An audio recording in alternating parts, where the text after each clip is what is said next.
రాజకుమార్తెను గెలుచుకోవడానికి. ఎన్నో సంవత్సరాల క్రితం ఉత్తర భారతదేశంలో ఒక చిన్న రాజ్యం ఉండేది. దానిని మంచి రాజు పాలించేవాడు. ఆయన ఆలోచనలు, ప్రేమలన్నీ తన ఏకైక కుమార్తెపైనే కేంద్రీకృతమయ్యేవి. ఆమె ఒక అపూర్వ సౌందర్యం గల రాజకుమార్తె. ఒకరోజు ఆమె గొప్ప యువరాజుని వివాహం చేసుకుని విశాలమైన సామ్రాజ్యానికి రాణి అవుతుందని రాజు ఎప్పుడూ భావించేవాడు. కాని ఆమెకు 18 ఏళ్ల వయస్సులోనే ఒక రహస్య వ్యాధి వచ్చింది. దీన్ని రాజ్యంలో ఎవరూ అర్థం చేసుకోలేకపోయారు. వైద్యులు, మునులు, జ్యోతిష్కులు, మాంత్రికులు కోటకు వచ్చారు. వారు ఎన్నో మార్గాలు సూచించారు కాని ఫలితం లేకపోయింది. రాజకుమార్తె పరిస్థితి మరింత క్షీణించింది. రాజు తీవ్ర నిరాశలో మునిగిపోయాడు.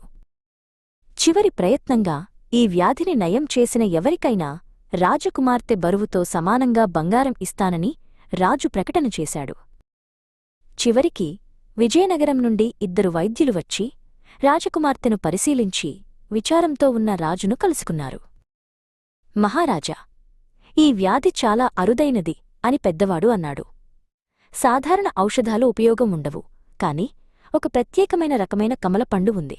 ఆమెలో 3 తినిపిస్తే ఆరోగ్యం తిరిగి వస్తుంది. రాజు ఆశ్చర్యపోయాడు. కమలపండ్లు అంటే ఏమిటి? వాటిని ఎక్కడ దొరుకుతాయి? వైద్యుడు చెప్పాడు. ఈ ప్రత్యేక పండు మధ్య భారతదేశంలోని కొన్ని ప్రాంతాల్లో మాత్రమే పెరుగుతుంది. వెంటనే రాజు ప్రకటించాడు, ఎవరు ఆ 3 కమలపండ్లు తెస్తే అతడే రాజకుమార్తెను పెళ్లి చేసుకుంటాడు. రాజభవనం దగ్గర ఒక వృద్ధ మహిళ ఉండేది. ఆమెకు 3 కొడుకులు.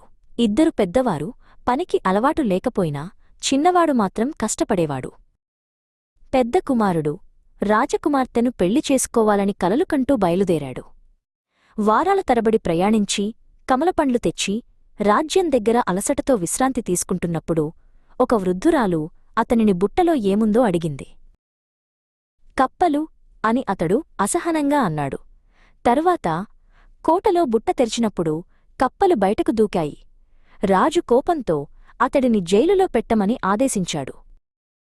2వ కుమారుడు కూడా బయలుదేరి అదే వృద్ధురాలికి పాములు అని చెప్పాడు. బుట్ట తెరిచినప్పుడు పాములు వచ్చాయి. అతడిని కూడా జైలులో పెట్టారు. 2 సోదరులు తిరిగి రాకపోవడంతో చిన్నవాడు కూడా కమలపండ్ల కోసం బయలుదేరాడు. వాటిని తెచ్చుకుని రాజ్యం దగ్గర అలసటతో విశ్రాంతి తీసుకున్నాడు. వృద్ధురాలు వచ్చి బుట్టలో ఏముందో అడగగా అతడు చిరునవ్వుతో అన్నాడు, అమ్మా, ఇవి 3 కమలపండ్లు. వీటితో మన రాజకుమార్తె ఆరోగ్యవంతురాలవుతుంది. వృద్ధురాలు చెప్పింది అతడు రాజకుమార్తెను పెళ్లి చేసుకుంటాడని. కాని అతడు వినమ్రంగా చెప్పాడు తన తల్లిని చూసుకోవడానికి కొంత బహుమానం సరిపోతుందని.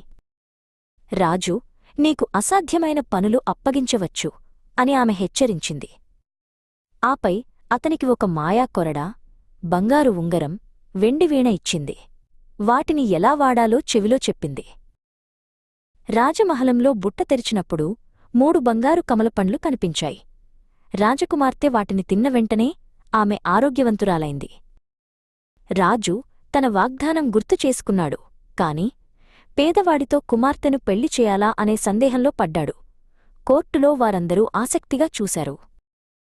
రాజు అన్నాడు, 3 పనులు చేస్తేనే పెళ్లి జరుగుతుంది. మొదటిగా తోటలో ఉన్న పక్షులన్నింటినీ తరిమేయమన్నాడు. యువకుడు మాయా కొరడా కొట్టగానే పక్షులన్నీ ఎగిరిపోయాయి. 2వ పని, తోటలో ఉన్న మరగుష్లను తరిమేయమన్నాడు. యువకుడు వెండివీణ ఊదగానే మరగుష్లు అతని వెంట కోటలోకి వచ్చాయి. 3వ పని, నాకు నచ్చిన మరగుష్ని ఎంచు అన్నాడు రాజు. యువకుడు బదులుగా బంగారు ఉంగరాన్ని రాజకుమార్తె వేళ్లలో పెట్టాడు.